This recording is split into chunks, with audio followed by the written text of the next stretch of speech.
Hey y'all, I'm Derek and welcome back to the YouTube movie review.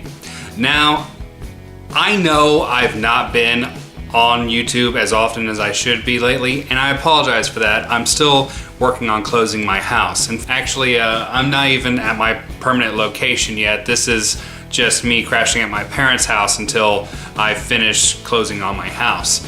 So I decided while I'm here, even though I don't have my DVD player set up, I'm gonna go ahead and do a few more YouTube movies. And I thought, what the heck, let's look at some Channel Awesome films. So these are going to be the anniversary specials that they did for 3 years in a row. There was actually 4, but I really don't count the Uncanny Valley because it seems like that was more to be like a TV series. But anyways, we're not only going to be looking at the anniversary specials. There were actually a few movies put out by other producers on the channel when they were actually on the channel. So I'm going to be looking at a couple of those too.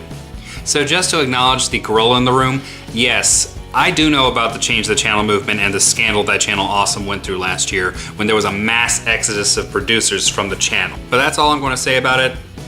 Now we're just going to look at the movies. For the sake of these reviews, I'm going to put all aside and just concentrate on it as it is. So the first movie that we're going to be looking at is the first anniversary special, Kick-Assia. I don't know what it's about, so hey, let's check it out.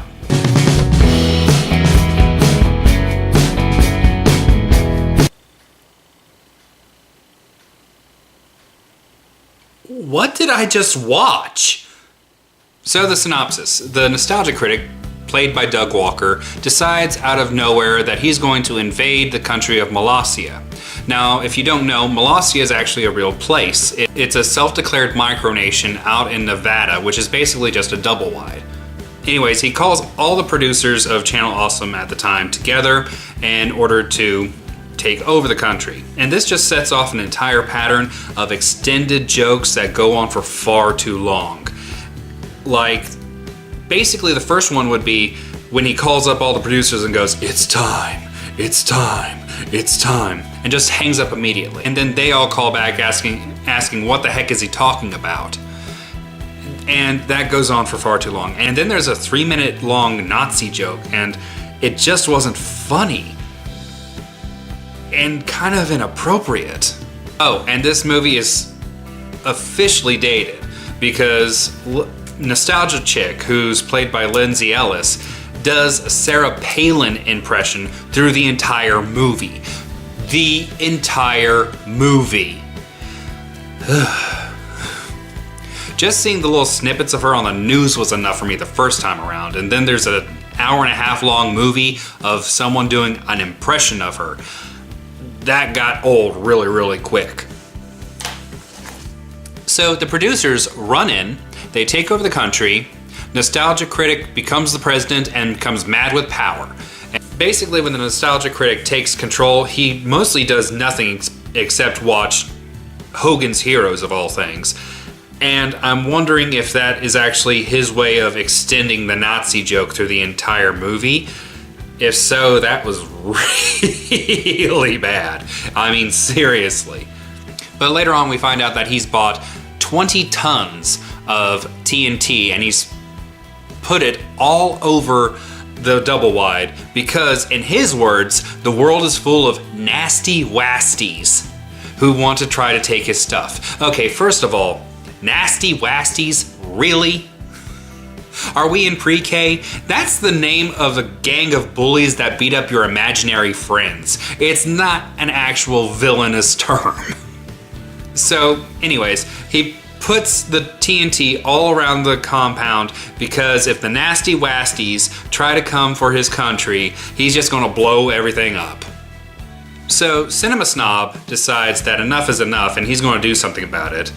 But Film Brain, who's written as if he's completely devoted to the Nostalgia Critic for some reason, even though Nostalgia Critic is not that likable of a character, Film Brain rats out Cinema Snob, takes Cinema Snob in front of Nostalgia Critic, and they decide they're going to banish the Cinema Snob from Kick-Assia for his entire life.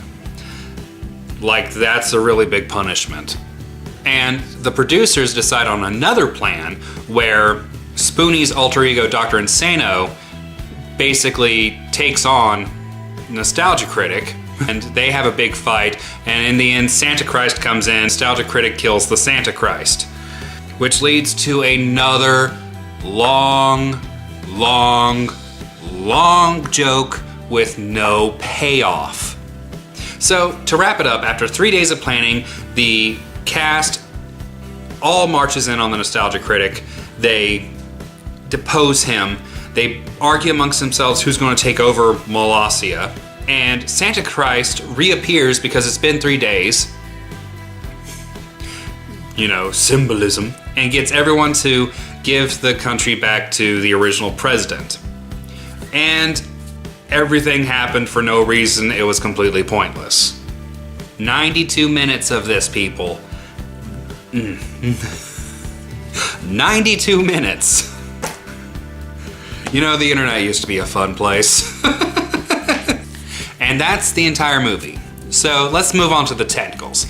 It's actually shot on digital video, which was nostalgic for me because I used to do digital video movies myself.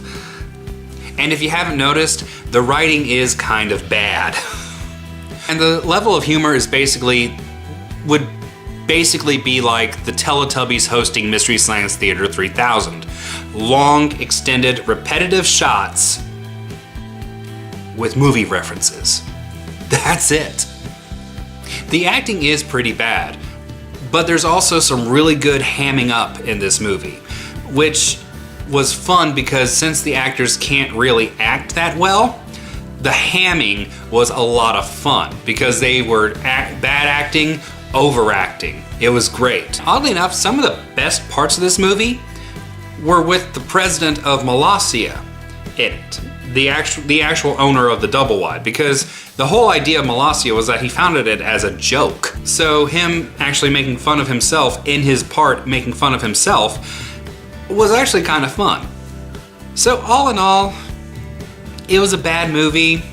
It was nostalgic to look at it because I remember watching all of these people on Channel Awesome when Channel Awesome was first there as that guy with the glasses. So it was kind of fun to watch it. Will I watch it again? Probably not.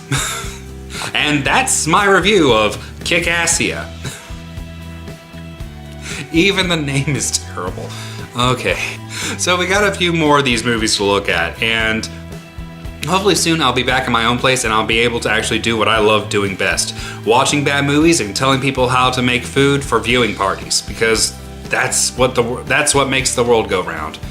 So, thanks for stopping by, thanks for tuning in, and come back later for some more YouTube movie review.